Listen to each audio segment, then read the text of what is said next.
¿Qué tal, raza? Mi camioneta 2008 GMC Sierra hoy en la mañana empezó a hacer ese ruido. No sé si alcanza a escuchar por ahí. Ya la apagué para que me puedan escuchar.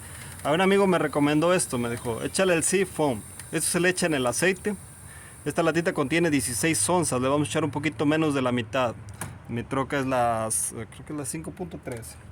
Entonces esto es 1 onza por cada cuarto de aceite. Puede echarle poquito más, no pasa nada. Esto está hecho a base de componentes de petróleo, entonces no le va a afectar en nada a tu motor. Échaselo, corres tu troca entre 100 a 300 millas, haces el cambio de aceite y esto le va a ayudar a limpiar ahí todo lo que tenga en el motor. Vamos a ver si funciona. Esto lo encuentras aquí en AutoZone. A ver si se ve por ahí. Aquí estoy en la parte de atrás del AutoZone.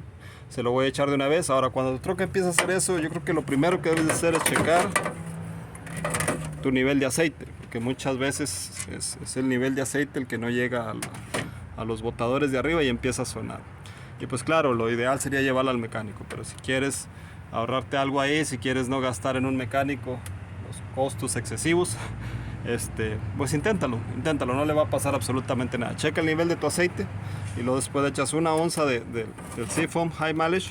Hay en spray, hay del regular, este es High Mileage. Yo voy a usar el High Mileage porque mi troca tiene ya 200,000 millas. Es una GMC Sierra, debería de aguantar un poco más todavía. Entonces ahí les pongo el siguiente video para decirles si funciona, si no funciona, si era cualquier otra cosa, igual por ahí lo vamos a estar checando. ¿Okay? Extremadamente inflamable, así que tengan cuidado.